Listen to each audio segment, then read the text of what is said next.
엘리야가 모든 백성을 향하여 이르되 내게로 가까이 오라. 백성이 다 저에게 가까이 오매 저희가 무너진 여호와의 단을 수축하되 야곱의 아들들의 지파의 수요를 따라 12도를 취하니 이 야곱은 여호와께서 옛적에 저에게 임하여 이르시기를 내 이름을 이스라엘이라 하리라 하신 자더라.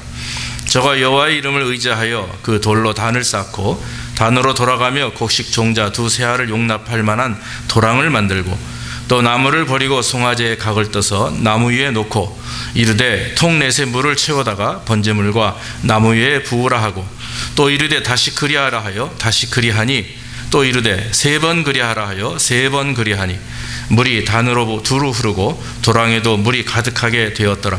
저녁 소제 드릴 때 이르러 선지자 엘리야가 나아가서 말하되 아브라함과 이삭과 이스라엘의 하나님 여호와여 주께서 이스라엘 중에서 하나님이 되신과 내가 주의 종이 됨과 내가 주의 말씀대로 이 모든 일을 행하는 것을 오늘날 알게 하옵소서. 여호와여 내게 응답하옵소서. 내게 응답하옵소서. 이 백성으로 주 여호와는 하나님이신 것과 주는 저희의 마음으로 돌이키게 하시는 것을 알게 하옵소서 하매 이에 여호와의 불이 내려서 번제물과 나무와 돌과 흙을 태우고 또 도랑에 물을 핥은지라 모든 백성이 보고 엎드려 말하되 여호와 그는 하나님이시로다. 여호와 그는 하나님이시로다 하니 엘리야가 저희에게 이르되 바알의 선지자를 잡되 하나도 도망하지 못하게 하라 하매 곧 잡은지라 엘리야가 저희를 기손 시내로 내려다가 거기서 죽이니라. 아멘. 오늘은 응답하시는 예배라고 하는 제목을 붙여서 말씀을 드리기를 원합니다. 2023년도 어느 날 20대 중반의 남자 김모 씨는 좋은 회사를 다니는 그런 젊은 청년이었습니다. 번화한 도시의 한 중심에 오피스텔을 정해놓고 그곳에서 혼자 부족함이 없는 생활을 하면서 이렇게 살아갔습니다. 그 사람은 어릴 때부터 신앙생활을 잘했던 사람입니다. 주일날이 되었습니다. 일찍 일어나서 교회를 가야 되는데 오후 1시쯤 일어납니다. 그리고 나서는 잠옷바람으로 일어나서 컴퓨터 앞에 앉습니다. 그리고 나서는 컴퓨터를 켭니다. 컴퓨터를 켜고 나서 오른쪽 손으로 가볍게 마우스를 클릭하니까 아름다운 오케스트라 반주가 스피커에서 나옵니다. 그리고 아름다운 성가곡이 나오게 됩니다. 그러니까 벌써 방 안의 분위기가 성가가 잔잔히 흐르면서 이렇게 분위기가 좋게 되죠. 그리고 나서는 화면을 켜는데 그곳에서 가장 그래도 자기가 원하는 교회의 설교자의 말씀을 선택해서 클릭합니다. 그 교회의 유명한 담임 목사님이 화면에 등장하고 그리고 김 씨가 그것도 원하는 설교의 본문을 정해서 클릭할 때 거기에 목사님이 그 설교를 하는 그 녹음된 파일이 이렇게 비춰지게 됩니다. 이제 찬송을 할 때가 되었는데 찬송도 지정한 반주와 자기가 원하는 곡을 클릭해서 찬송을 듣습니다. 그리고 헌금이 될 때는 헌금 시간이 될 때는 헌금의 액수를 온라인 번호에 입력을 해서 헌금을 보냅니다. 그리고 나서는 마지막 찬송을 끝내고 컴퓨터를 끄며 그날 오늘 예배를 잘 드렸다 이렇게 말을 하는 것입니다. 그게 사이버 처치라고 하는 거죠. 그리고 사이버 크리스찬이라고 하는 것이 등장을 하게 됩니다. 아마 2000년대 초부터 이 한국과 외국에도 다 이렇게 시작된 걸로 알고 있습니다. 한양대학교 양창삼 교수라고 하는 사람은 이런 말을 합니다. 사이버 처치에 대해 많은 사람들이 매우 회의적이지만 그러나 인터넷이나 정보 고속도로를 이용하는 사람들이 늘어나면서 사이버 처치는 현실로 나타나게 될 것입니다. 이렇게 말을 했습니다. 사실 오늘날 저도 이 얘기를 들으면서 많은 사람들이 또 많은 교회가 교회 웹페이지를 만듭니다. 페이스북에 가봐도 내가 원하는 또 내가 듣고자 하는 사람들의 설교를 얼마든지 들을 수 있는 그런 장면들이 다 있습니다. 그러다 보니까 오늘날 많은 사람들이 직접 일찍 일어나서 예배당에 가서 예배당에서 예배를 드리고 그 예배를 통해 하나님께 영광을 드린다라고 하는 어떤 그런 모습보다도 편하게 자기가 있는 곳에서 화면이나 컴퓨터나 전화기를 가지고 설교를 듣고 또 함께 따라 찬양하고 그리고 마음이 동하면 거기에 클릭해서 온라인으로 헌금을 얼마 보내고 그러면서 나는 오늘 하나님을 예배했다. 나는 크리스찬이다. 이렇게 말하는 그런 일들이 점점 많아지고 있다라고 하는 사실입니다. 사랑하는 성도 여러분, 저는 지금 한 달 동안 계속 예배에 대한 말씀을 드립니다. 저희 교회가 온전한 예배, 변화되는 삶이라고 하는 주제를 가지고 올 한 해 하나님을 온전히 예배하는 자로 더 섬기기를 원하는 마음에 시작부터 예배에 대한 말씀을 전합니다. 여러분, 성도에게 있어서 삶의 가장 중요한 것이 무엇입니까? 무슨 일을 하느냐, 또 어떤 의미 있는 것을 하느냐가 중요한 게 아닙니다. 하나님 자녀들로서 가장 중요한 것은 바로 내가 어떤 예배자인가입니다. 믿습니까? 내가 어떤 예배자인가, 내가 하나님 앞에 어떤 존재로 서는가, 그것이 가장 우리 인생의 중요한 목적이고 삶의 목표라고 저는 믿습니다. 하나님을 예배하는 삶이 가장 위대한 삶이고 하나님 앞에 온전히 서 있는 자가 하나님 앞에 복을 받는 자고 세상은 그를 감히 넘보지 못합니다. 왜냐하면 그를 통해서 하나님의 역사하심과 성령의 나타남이 있기 때문에 그렇습니다. 구약의 예배든 신약의 예배든 구약의 율법적인 예배든 신약의 내 삶을 내 몸으로 제물로 드려지는 예배든 다 중요하고 그것 또한 하나님이 받으시는 예배라고 하는 것입니다. 오늘 본문을 말씀해 보면은 우리가 엘리야가 갈멜산에서 바알 선지자 450명과 아세라 선지자 400명, 즉 도합 850명을 모아놓고 그리고 우상 숭배하며 하나님을 멀리 떠났던 이스라엘 백성들을 다 직결해 놓고 그곳에서 영적인 전투를 벌이게 됩니다. 결국에는 우리가 아시다시피 엘리야가 드린 그 제물을 하나님은 받으시고 그곳에 불로 임하셔서 모든 것들을 불살라 버리시고 그리고 이 엘리야의 기도를 응답하시는 그런 온전한 예배를, 온전한 제사를 우리는 성경을 통해서 보았습니다. 사랑하는 성도 여러분, 성경에 나타나는 예배의 모습들, 성경에 나타나는 하나님의 백성들의 모습들은 우리와 동떨어져 있는 그런 다른 세계의 사람이 아닙니다. 제가 늘 강조하지만 아브라함의 하나님이 지금 우리의 하나님입니다. 믿습니까? 갈멜산에서 엘리야의 예배를 받으시고 기뻐하시며 불로 응답하신 하나님이 지금 바로 우리의 하나님이 되는 줄로 믿습니다. 성경에 나와 있는 그 모습이 우리와는 관계가 없는 모습이 아니라 현재 우리의 삶 속에서도 얼마든지 말씀대로 이루어지는 줄로 믿습니다. 중요한 건 내가 아직까지 엘리야와 같은 예배를 드리지 못하기 때문에 그래요. 내 믿음이 아브라함과 같이 못하기 때문에 아브라함이 경험하는 그 축복을 받지 못하는 것이지, 하나님이 둔해서 하나님이 무뎌져서 하나님이 졸기 때문에 천만의 말씀이에요. 문제는 바로 우리의 모습 속에 있는 줄로 압니다. 오늘 여러분, 우리가 엘리야의 갈멜산의 예배를 통해서 정말 저와 여러분들이 엘리야와 같은 예배로 우리 일평생을 하나님 앞에 영광 돌리기를 원합니다. 엘리야의 예배는 어려운 상황 가운데서도 철저하게 하나님 중심으로 드린 예배입니다. 엘리야 선지자는 그 당시 여러분 북이스라엘의 백성들을 향해서 하나님이 보내신 선지자입니다. 아시다시피 솔로몬 이후에 남쪽은 르호보암이라고 하는 솔로몬의 아들이 나라를 건설해서 남유다가 되었고, 북쪽은 신하의 아들이었던 그 여로보암이라고 하는 사람이 도망쳐가지고 북쪽으로 도망쳐서 올라가서 민족을 세운 것이 북이스라엘이라고 합니다. 아시다시피 20명 가까운 남북의 왕들이 시대를 이루어 나갔는데 거의 60% 정도 남유다는 그래도 한 60% 정도의 선한 왕들이 존재했습니다. 그러나 북이스라엘은 19명의 왕 중에 2-3명 외에는 다 하나님 앞에 범죄하는 왕들이었습니다. 아합은 그 중에서도 가장 대표적으로 악한 왕이었습니다. 북이스라엘의 왕이 되어서 22년간 통치했는데 그때가 BC 876년부터 BC 854년까지입니다. 정확하게 연도가 나와 있는 그런 상황입니다. 특히 아합 왕은 하나님 보시기에 악을 행했는데 그 악이 얼마나 심했는지 하나님을 분노케 하셨습니다. 가장 최악의 악이 뭐냐면 바로 바알의 선지자의 딸인 이세벨을 아내로 삼은 거예요. 자, 바알 선지자의 딸입니다. 제사장의 딸입니다. 그러니까 오늘 말씀대로 보면 바알 선지자가 450명이나 되는 그 사람들이 이스라엘을 장악하고 있었어요.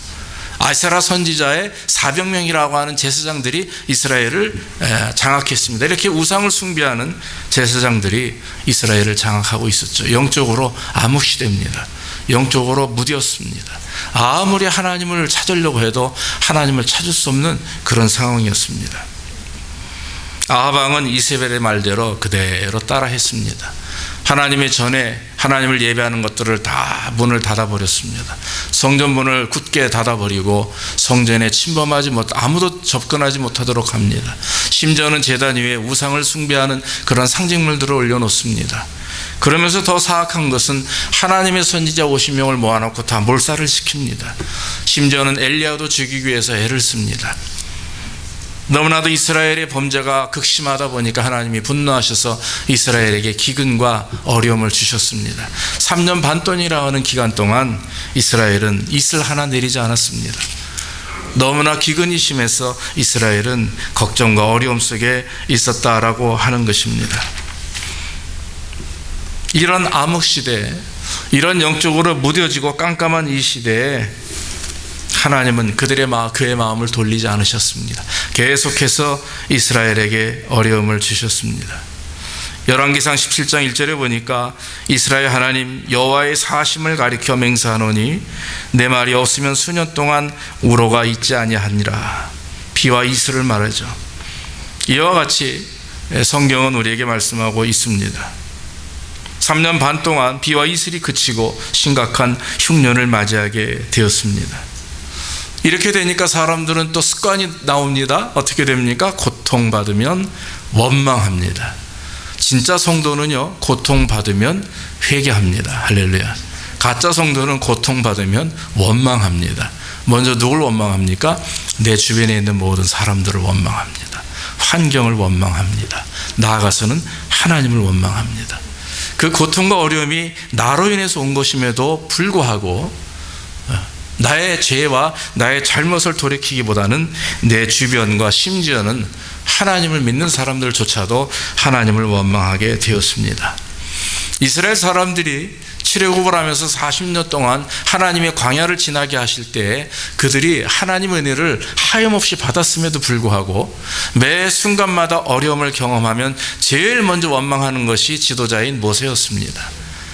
아마 그 전에 자기 지파의 장로들이나 이런 사람들부터 원망하겠죠.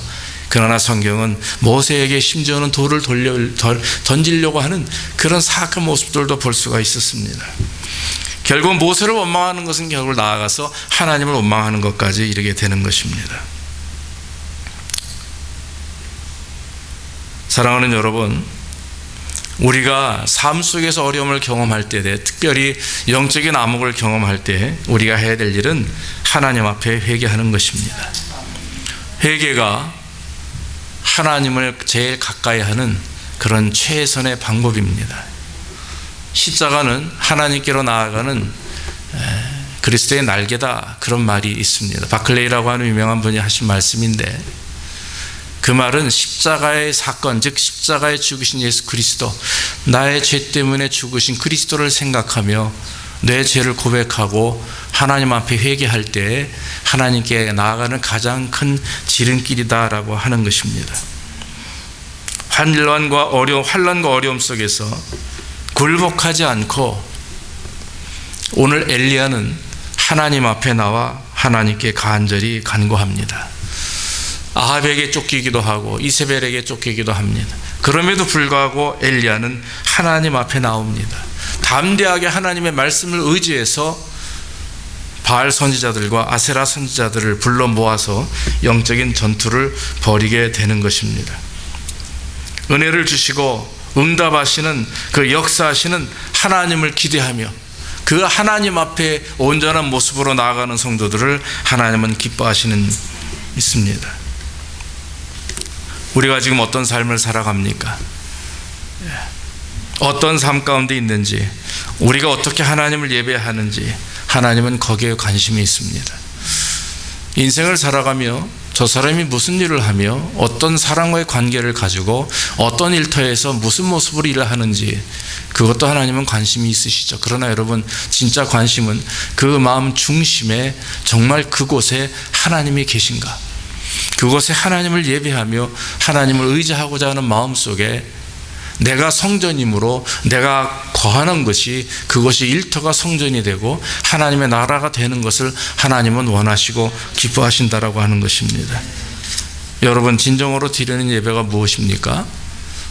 회개 없이 하나님을 예배할 수가 없습니다. 이스라엘의 율법 가운데 하나님을 예배해서 하기 위하여 안식일이 되면 이 사람들이 제일 먼저 해야 될 것이 있는데, 그것은 먼저 돈을 빌리거나 꾸은 돈이 있으면 그것을 갚아야 되는 것이 율법입니다.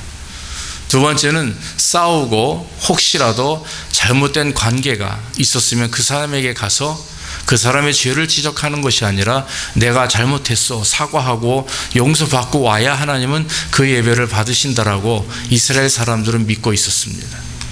그처럼 우리가 하나님 앞에 나올 때에 우리의 죄를 하나님 앞에 회개하고 그 회개하는 모습을 가지고 회개형을 통해서 하나님을 예배하는 자들을 하나님은 가장 기뻐하시는 줄로 믿습니다. 우리 집사님 오늘 대표기도 하실 때 참 은혜가 되었습니다. 여러분, 회개는 하나님 앞에 가장 가까이 가는 일입니다. 그러므로 저와 여러분들이 하나님 앞에 예배할 때 가장 중요한 것이 회개하는 일이요, 회개하는 자에게 힘들고 어려운 삶 속에서도 하나님이 지키시고 보호하시는 은혜가 있기에 그것을 바라보며 영적인 어려움과 삶의 문제가 있을지라도 믿음으로 주 앞에 나아가는 자, 그 예배를 하나님 응답하시는 줄로 믿습니다. 성경에 엘리야는 바알과 아세라 선지자들이 온몸을 자해하며 그들의 신을 불러도 대답이 없자 백성들로 하여금 제단 앞으로 불러 모읍니다. 분명히 먼저 바알 선지자들에게 말을 합니다. 당신들이 먼저 당신들이 믿는 신에게 제물을 드리고 부르짖되 불이 내려와서 그 제물을 불사르게 하라고 합니다.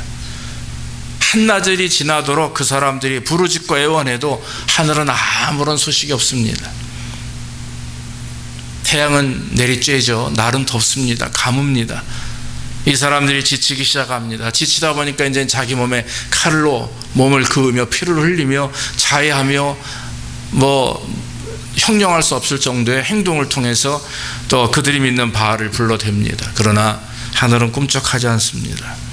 다 지쳐나가 떨어질 때쯤에 엘리야가 그때 이제는 내 차례다, 그렇게 말을 하고서는 이스라엘을 다 불러 모으는 것입니다. 그리고 나서 그 이스라엘이 보는 앞에서, 바알과 아세라 선지자들이 보는 앞에서 무너진 제단을 다시 세웁니다. 그런데 그 무너진 제단을 다시 세울 때 그 제단의 기초를 뭐로 세우냐 하면 바로 12개의 돌을 주워다가 그것을 쌓는 거죠. 여러분, 12돌이라고 하면 무엇을 의미합니까? 야곱의 아들 12아들, 즉 하나님께서 12지파를 선택하셔서 그것을 가지고 이스라엘을 분배하셨는데, 이 12이라고 하는 의미는 바로 12지파를 의미하는 것이고 이스라엘 전체를 의미하는 것입니다. 여호수아가 이스라엘 백성들이 요단강을 건널 때 길갈에서 이 12돌을 취하였다고 했습니다. 그것은 역사하시는 하나님이, 이스라엘의 그런 능력의 하나님이 이스라엘을 보호하시고 축복하실 것을 상징하고 믿는 그런 믿음의 표현입니다. 엘리야는 바로 이스라엘 백성들에게 그것을 보여주기를 원했던 것입니다. 너희는 야곱의 자손들이다. 너희는 하나님의 택함 받은 백성들이다. 오늘 하나님께서 우리를 통해서 큰 역사를 이루실 것이고 너희를 돌이키게 할 것이다 라고 하는 마음이 오늘 엘리야의 마음에 가득했던 것입니다. 그래서 12돌을 취해서 제단을 만듭니다. 그리고 나서는 그 위에다가 제물을, 송아지를 각을 따서 올려놓습니다. 그리고 나서는 하나님 앞에 간구하며 기도합니다. 오늘 성경에 재밌는 그 사건이 하나 있죠. 사건이라보다 상황이 있는데, 그 옆에 보니까 물을, 그 항아리가 4개가, 통이 4개가 있는 거예요. 그 사람들에게 시켜서 제단 위에다가 그 4개 통에 물을 부어라 했습니다. 사람들이 시냇물을 기르다가 그 제단 위에 물을 붓습니다. 그럴 때 또 한 번 그리해라 그래요. 그러니까 또 이 사람들이 4개 통을 부어다가 또 가서 붓습니다. 그럼 벌써 8통이 부어졌죠. 그런데 3번 더 하라 하는 거예요. 그러니까 4통을 3번을 갖다 부으니까 총 넓으니까 4, 5, 20, 20통입니다. 20통의 물을 제단 위에 쏟아 부으니까 제단, 제물, 그 주변에 있는 모든 또랑까지도 물이 철철 넘치게 됩니다. 엘리야가 백성들 앞에서 무너진 제단을 다시 쌓고 또 하나님을 예배하기 위해서 12돌을 취한 것은 그것은 백성들의 영적 회복을 위함입니다. 하나님을 다시 예배함으로 인해서 하나님께 영광을 돌리고 하나님의 이름을 의지하기 위한 그런 엘리야의 모습입니다. 엘리야는 아합과 바알과 아세라 선지자들과 이스라엘 백성들 앞에서 홀로 하나님 앞에 섭니다. 왜 그가 홀로 설 수 있겠습니까? 그것은 여호와 하나님을 의지했기 때문입니다. 엘리야는 하나님의 말씀을 믿었습니다. 무슨 말씀을 믿었습니까? 이스라엘을 세우시고 축복하시고 이스라엘 백성들을 당신의 종으로 삼으시고 이스라엘을 통해서 하나님의 영광을 드러낼 것을 믿었다라고 하는 것입니다. 오늘 우리가 여러분 하나님을 예배할 때 가장 중요한 것은 하나님을 믿는 믿음입니다. 어떤 믿음입니까? 당신은 하나님이시고 나는 당신의 자녀입니다. 하나님은 하늘에 계시고 나는 땅에 있습니다. 하나님은 역사하시고 나는 그 역사하심을 받는 축복받는 하나님의 자녀입니다. 이것이 여러분 구원의 확신이고 이것이 하나님을 기뻐하는 자들이 갖게 되는 그런 예배자의 가장 중요한 모습입니다. 하나님 나를 축복하여 주옵소서. 하나님의 말씀이 없으면, 하나님의 인도하심이 없으면 내가 단 하루도 살아갈 수가 없습니다. 나는 하나님을 갈망하며 하나님을 믿습니다. 내 문제를 해결할 것을 믿고 또 내가 하나님께 드리기를 원하는 내 마음을 믿으시고 또 나를 축복하셔서 내가 하나님의 자녀로서의 부족함이 없는 삶을 살 수 있도록 인도하옵소서. 이렇게 간절히 간구하며 하나님을 예배하는 자들에게 하나님은 축복하시는 것입니다. 여러분, 우리는 사무엘상에 보면 다윗을 봅니다. 블레셋의 장수 골리앗을 만났을 때 골리앗은 다윗을 보고 너 어디서 몽둥이 들고 와가지고 지나가는 개를 쫓으러 왔느냐 이렇게 비하하며 말합니다. 그때 오늘 이 다윗은 그 당시 뭐라고 얘기합니까? 당신은 너는 칼과 창을 들고 나에게 오지만 나는 만군의 여호와의 이름을 가지고 내게 대항하노라 이렇게 말씀을 합니다. 자, 다윗의 손에는 평소에 사용하였던 물맷돌 그 몇 개를 가지고 갔습니다. 자, 그 물맷돌 5개를 주머니에 넣습니다. 여러분 아시다시피 이스라엘 목동들은 양을 데리고 멀리 떠나야 됩니다. 푸른 초장을 찾아서 가야 됩니다. 협곡을 지나고 들판을 지나갑니다. 그럴 때는 늑대들이나 이런 야생동물들이 많이 공격을 해서 양을 잡아먹으려고 합니다. 그것을 방지하기 위해서 이 목동들은 한 1m 되는 작대기 끝에 가죽줄을 매달고 가죽줄에 돌을 가지고 돌리다가 놓으면 그 주먹만한 돌이 늑대라든지 뭐 들깨라든지 이런 것들을 다 쫓아내게 되는 것이죠. 그러니까 돌 팔매질인가요? 이것은 굉장히 목동들이 기본적으로 하는 일입니다. 그 삶 속에서 평소에 하는 일이었죠.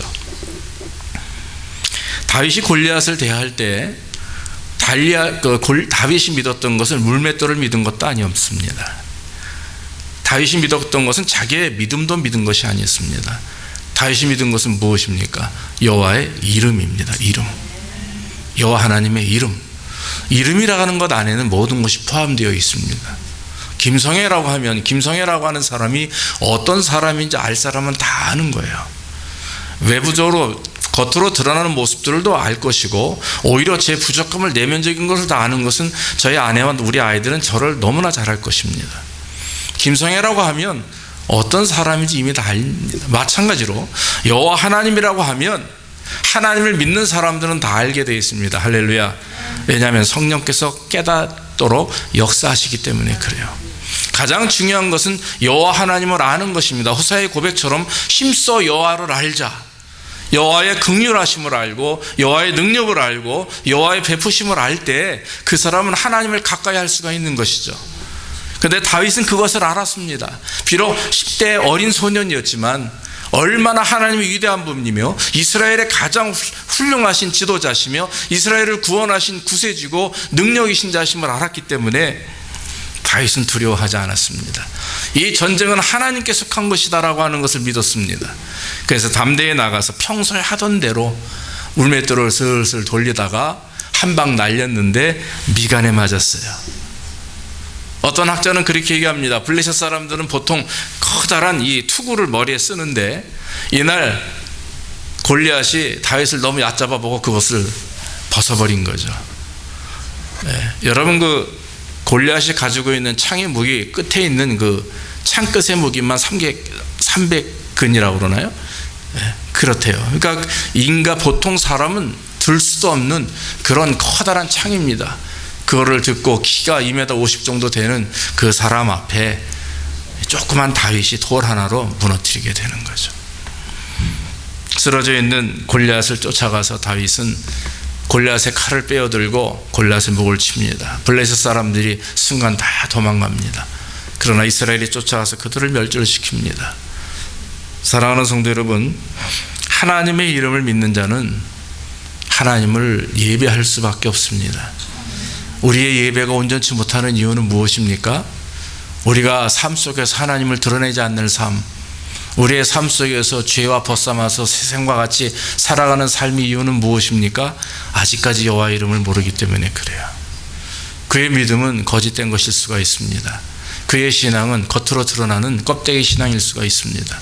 정말 여호와를 안다면, 여호와 하나님을 알고 그 말씀과 그분의 능력을 체험한다면 한순간의 예배를 소홀하게 보낼 수가 없는 거죠. 하나님 앞에 선다는 자체가 얼마나 귀하고 아름다운지 모릅니다. 제가 예전에 훈련을 받을 때, 사관학교 그 의탁교육을 받을 때 지금도 제가 존경하는 그분이 어떤지 아마 여러분 김진영 장군이라고 하는 분입니다. 김영삼 대통령이 된 다음에 육군 참모총장이었다가 이렇게 제대하신 분입니다. 그분은 투스타의 자리에서 갑자기 포스타로 올라가고 투스타였을 때 저희 그 의탁교육을 받던 사관학교의 교장으로 계셨어요. 그 보좌관이라고 하는 사람이 저희 이제 직접 선배였습니다. 그런데 여러분, 그 군인 교회 그 목사님이 계급이 대위였었어요. 대위면은 이 바풀떼기 3개거든요. 그 투스타가 별 둘이 교회 안에서 대위 앞에 갔을 때 양복을 입고 어떻게 행동을 하냐면, 보통 사람 같으면 어휴 김 목사 잘 있었어? 악수하고 보통 그렇게 합니다. 근데 이번은 그렇게 하지 않습니다. 90도로 허리를 숙이고, 목사님 안녕하셨습니까? 오늘 잘 부탁드립니다. 예배하러 왔거든요. 그리고 가족들을 다 데리고 옵니다. 그리고 맨 앞자리에 앉아서 손을 모으고 말씀이 끝날 때까지 그걸 다 받습니다.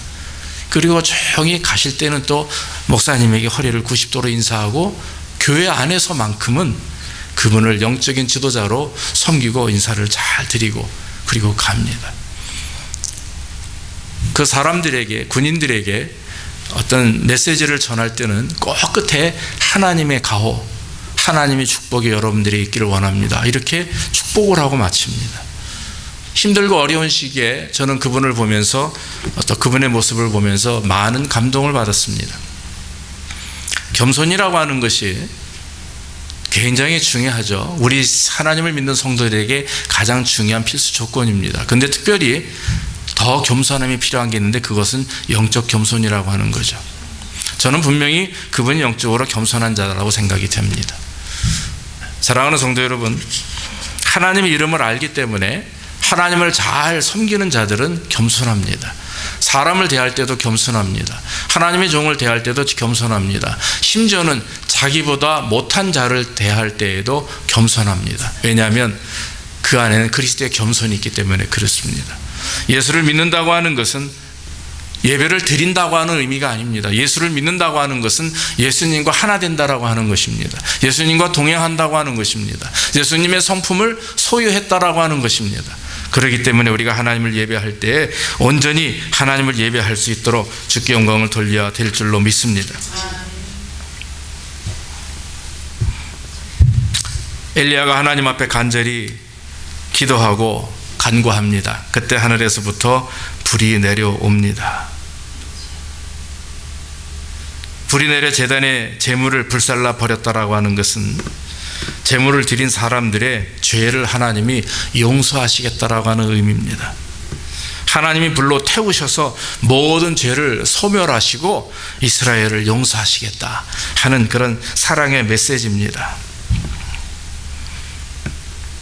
엘리야는 하나님께서 바알과 아세라 선지자의 그런 심판을 내리시기를 하시기를 원하셨고 백성들의 죄를 용서하시기를 원하셨던 것입니다. 이스라엘은 용서하되 우상 숭배했던 그 제사장들은 멸절시키기를 원하셨다라고 하는 것입니다. 하나님을 믿는 온전한 믿음을 가지고 하나님을 예배하는 자들은 환난과 어려움 속에서도 굴복하지 않습니다. 굴복하지 않기에 하나님을 온전히 예배함으로 그 예배 가운데 하나님의 역사하심이 넘치게 되는 것입니다. 오늘 성경 가운데 분명히 하나님은 불로 역사하셨다고 했습니다. 사랑하는 성도 여러분, 불의 임하심이라고 하는 것은 성령 충만을 말합니다. 오늘 성경 말씀 보니까 이스라엘 백성들이 불로 임하시는 하나님을 바라보며 그는 여호와 하나님이십니다. 여호와 그는 우리의 하나님이십니다 라고 이렇게 고백을 하게 되는 것입니다. 사랑하는 여러분, 불이 임하는 예배는 어떤 예배입니까? 성령의 충만함이 역사하시는 예배는 어떤 예배입니까? 이와 같이 어려운 환경 속에서도 하나님을 온전히 예배하고자 하는 사람들의 그런 예배 가운데 임하시는 줄로 믿습니다. 회개하며 자기 죄를 고백하고 하나님만이 영광 받으시기를 원하는 마음으로 예배하는 자들의 예배를 하나님은 기뻐하시는 줄로 믿습니다. 그저 예배당에 나왔다가 시간만 때우고 가는 것이 아니라 습관적으로 그저 눈도장을 위해서 오는 것이 아니라 사랑과의 친교나 관계를 위해서 오는 것이 아니라, 그러면 여러분 숫자적으로 사람 많다고 해서 중요한 것은 아닙니다. 저는 어느 날 북한을 선교했던 어떤 목사님의 말씀을 들은 적이 있습니다. 실제 있었던 일이라고 합니다. 평양의 어떤 조그만 공장에 그 안에 크리스찬들이 서너 명이 모여서 몰래 밤에 일주일에 한 번씩 모여서 예배하기도 하고 또 성경을 나눠 읽는데, 참 안타까운 현상은 성경책을 가질 수가 없기 때문에 어디서부터 선교사나 아니면 다른 루트를 통해서 조그만 종이에다가 성경의 구절을 써서 그 글을, 그 쪽지를 봅니다.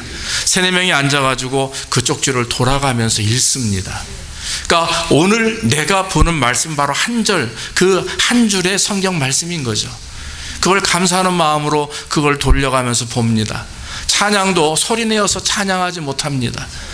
아무 소리 못 내고 입만 뻥긋뻥긋하며 사람의 얼굴을 보면서 서로 입을 맞춰가며 하나님을 찬양합니다. 기도도 눈을 감고 소리 내지 못합니다. 왜냐하면 눈을 감고 있다가 누가 갑자기 공안이라도 뭐라 그럽니까? 당원이라도 쫓아오면 큰일 나는 거 아닙니까? 여기저기 감시하며 조용히 하나님 앞에 입만 뻥긋거리고 기도하는 것입니다. 그런데 어느 날 저녁에 이 반장입니까? 그 노동 반장이 뭔가 잊었는지 다시 왔는데 와보니까 저 지하 어느 방에서 불이 켜져 있는 모습을 본 거예요.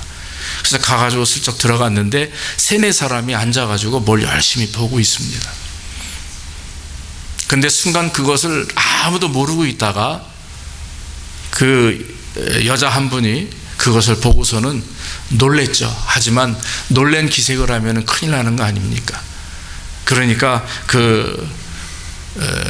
노동 반장에게 우리가 지금 그 독보회라고 그래서 그 북한 사람들이 그때 신문을 가지고 그것을 이렇게 설명하고 가리키는 뭐가 있다고 합니다. 우리가 지금 독보회를 하고 있는 중입니다. 와서 같이 앉으십시오. 같이 합시다. 이렇게 한 거예요. 근데 이 사람은 멍하니 반장이라는 사람은 앉아가지고 이렇게 보는데 한 5분 이상 앉았는데도 이 사람들이 뭘 하는지 깨닫지를 못하는 겁니다. 그러니까 이제 지겨우니까 혼자 그냥 일어나가지고 빨리 다 하고 끝내고 가시오. 그러고 가버렸어요. 그 사람들은 그 반장이 떠난 다음에 눈물을 흘리며 하나님 앞에 기도했다는 거예요. 그 사람이 모를 수가 없거든요. 순간 하나님께서 그 반장의 눈을 가리우셔가지고 그거 쪽지 보면 그거 뭔지 모르겠습니까? 예수 그리스도께서 말씀하시되 이렇게 나올 텐데 그거를 다 하나님께서 눈을 가리우시고 하나님 앞에 온전히 예배할 수 있도록 도우신 하나님 앞에 감사했다라고 하는 거예요. 저도 어느 날 중국 사람들 몰래 숨어서 예배하는 사람들에게 다른 지역에서 성경이 보급됐습니다. 쪽복음 조그만 책을 하나씩 나눠서 주니까 이 사람들이 울며 불며 그것을 가슴에 품고 뛰면서 기뻐하는 모습을 화면으로 찍은 영상을 제가 본 적이 있어요. 지금 우리는 여러분 이 성경책 한 집에 몇 권씩이나 있잖아요. 차에도 하나 있고 집에도 있고 교회도 있고 사무실에도 하나 있고 많은데 읽지를 않죠. 많은데 읽지를 않아요. 먼지가 수북이 쌓였어도 그 안에서 말씀하시는 하나님의 음성을 깨닫지 못합니다. 왜 그렇습니까? 갈망함이 없어서 그래요. 말씀을 읽고 깨달으려고 하는 내 마음 중심이 온전하지 못하기 때문에 그렇습니다. 그러나 북한에 있는 지하교회에 있는 성도들, 중국의 지하교회에 있는 성도들, 그 선교사들이 복음을 증거하며 쫓겨나고 감옥에 갇혀지는 그러한 곤란함과 어려움을 당해도 예수를 믿는 것이 발각되면 사형을 당하고 죽임을 당하고 또 감옥에 감에도 불구하고 그 하나님의 사람들은 철저하게 하나님을 예배하고 환경이나 이런 여러 가지 문제를 탓하지 않고 가장 기뻐하는 것은 지하에서 축축한 곳에 어두운 곳에 예배하지만은 성경 없이 소리내어 찬양하지 못하지만 그 하나님을 부르짖는 그 가운데 하나님의 역사와 능력이 임하게 되는 줄로 믿습니다. 사랑하는 성도 여러분, 우리는 정말 그런 예배를 간구해야 됩니다. 몸만 와 있는 예배가 아니라 우리의 삶을 드리며 정말 매 순간마다 하나님 불러응답하옵소서, 우리의 심령 가운데 역사하셔서 우리를 주장하옵소서라고 간구하며 기도하는 저와 여러분들의 예배가 되어야 될 줄로 믿습니다. 이렇게 불이 임하는 예배가 될 때 하나님은 응답하셨습니다. 그래서 불이 내려서 제단에 있는 모든 재물을 불살르고 돌까지 다 태우시고 도랑에 있는 물도 다 말라 성경은 보니 핥아버리셨다 그랬어요. 다 마르게 하셨던 것입니다. 사랑하는 여러분, 믿음을 가지고 간구하는 자의 기도는 하나님이 응답하십니다. 오늘 37절의 요절의 말씀이죠. 여호와여 내게 응답하옵소서, 내게 응답하옵소서. 이 백성으로 주 여호와는 하나님이신 것과 주는 저희의 마음으로 돌이키게 하시는 것을 알게 하옵소서. 하나님이 여러분 가장 기뻐하는 것은 하나님 당신을 하나님으로 대접하는 거예요. 우리 아버님들 계시죠? 아빠들이 가장 좋은 게 뭡니까? 내 아내나 내 자녀들이 나를 아빠로 인정해주고 아빠로 섬겨주는 거 가장 좋잖아요. 그렇죠? 전 그게 가장 좋아요. 엄마들은 어떻습니까? 아이들이 엄마 무시하고 남편이 엄마 무시하면 좋겠습니까? 아니에요. 엄마로 인정해주고 엄마로 사랑하는 걸 좋은 거예요. 마찬가지예요. 하나님이 가장 기뻐하는 것은 하나님이 하나님으로 섬겨드리고 하나님으로 대접하는 것을 가장 기뻐합니다. 그런데 오늘날 우리는 하나님을 대접하지 않습니다. 하나님을 하나의 요술, 방망이, 자판기, 커피 머신 정도로만 생각하지 않아요. 그러다 보니까 내가 필요한 것이 있으면 옵니다. 하나님 아시죠? 꼭 들어줘야 됩니다. 이것이 돼야 내 사업이 성공합니다. 이것이 돼야 우리 자녀가 잘 됩니다. 그것은 자판기에 불과합니다. 기브 앤 테이크죠. 예, 하나님은 기브 앤 테이크입니다. 그러나 그렇게 비열하게 우리 입장에서 하나님은 하늘에 계신 하나님을 땅으로 끌어내리셔서 내 주머니에 집어넣고 다니는 그런 하나님이 아니라고 하는 거죠. 사랑하는 성도 여러분, 하나님을 하나님이 되게 하는 것은 하나님을 하나님의 자리에 올리고 그분을 섬기는 것입니다. 그리고 그 하나님께 예배하며 기도하는 것입니다. 야고보 5장 15절로 16절에 야고보는 이렇게 고백합니다. 믿음의 기도는 병든 자를 구원하리니 주께서 저를 일으키시리라. 혹시 죄를 범하였을지라도 사하심을 얻으리라. 이러므로 너희 죄를 서로 고하며 병 낫기를 위하여 서로 기도하라. 의인의 간구는 역사하는 힘이 많으니라. 오늘 엘리야는 하나님 앞에 기도할 때 36절부터 뭐라고 얘기합니까? 아브라함과 이삭과 이스라엘에게 하나님 여호와여라고 부르짖습니다. 하나님 이스라엘의 하나님이시며 그 엘리야가 하나님의 종이 됨과 주의 말씀대로 행하시는 것을 바알 선지자들과 아세라 선지자들과 이스라엘 백성들이 알게 되기를 원합니다라고 기도하면서 하나님께 간구하는 것입니다. 사랑하는 성도 여러분, 우리가 하나님 앞에 예배하는 것은 하나님의 우리에게 주신 특권입니다. 예배를 통해서 하나님을 영화롭게 하는 것이고, 예배를 통해서 우리는 예배와 기도를 통해 모든 백성들에게 하나님의 살아계심을 드러내는 것이, 그것이 온전한 예배입니다. 사랑하는 여러분, 우리는 영적인 능력을 부여받은 사람들이에요. 하나님의 은혜를 경험한 사람들이기 때문에 우리는 특권이 있는 하나님의 백성들이 되는 것입니다. 말씀을 마칩니다. 여러분, 우리 예배를 돌아봅시다. 과연 내 예배가 하나님이 기뻐하시는 예배인가? 아니, 내 삶의 영적인 부분들이 무너져 있지는 않은가? 내가 하나님 앞에 삶으로 드려지는 예배 자체가 무너져 있는 상태에서 주일날 예배 드린다고 해서 그 예배가 하나님이 기뻐하시는 예배가 아니에요. 중요한 것은 내 삶이 하나님의 산 제물로 돼야 된다고 하는 것은 내 삶 자체가 예배의 모습이 회복되어져야 되는 것입니다.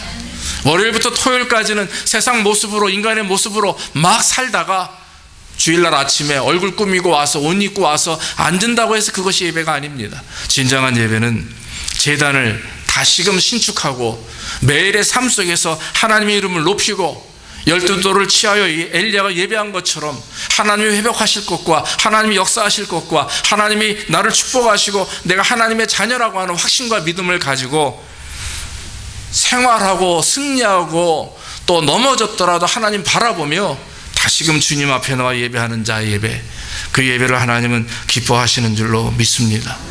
한 가지 더는 우리가 예배를 드리려고 오는 거지, 예배를 하나님께로 뭔가 받으려고 오는 게 아닙니다.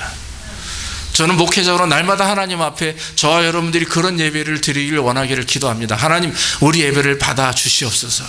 예전에 저는 어릴 때 목사님에게 예배를 본다라는 말을 한번 했다가 목사님 방에 끌려와서 당회장실에서 손 들고 서 있었던 적도 있었어요. 고등학교 때 일입니다. 누가 예배를 봅니까? 그런 무서운 목사님 밑에서 배웠습니다. 예배는 드리는 것입니다. 머리에서 발끝까지 모든 복장 자체, 내 삶을 드리는 것이고, 그래서 하나님 앞에 경건한 모습으로, 거룩한 하나님의 백성다운 모습으로 나가는 것입니다. 제가 옛날에 전두환 대통령하고 악수를 한번 했어요. 잘나서가 아니라 아프리카 순방 같은 거 깃발 드는데 제가 제일 앞에 섰거든요. 그러니까 저를 거치지 않으면 이 일로 갈 수가 없어요.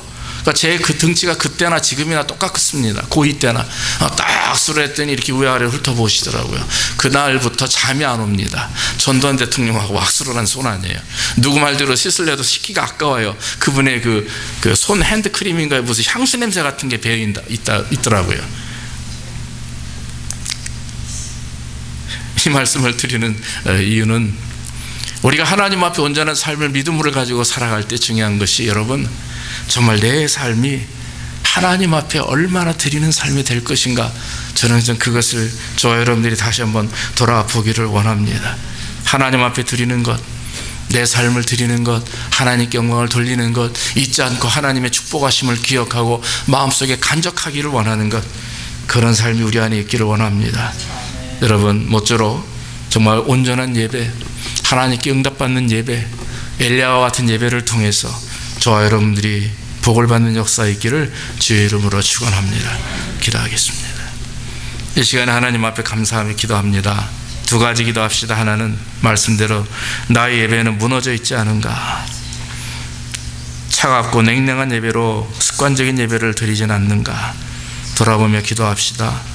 또 내가 오늘 주일날 교회에 왜 왔는가, 드리려고 왔는가, 받으려고 왔는가, 자, 한번 더 자신을 돌아보며 통성으로 이 시간 기도하겠습니다. 아버지 하나님 감사하며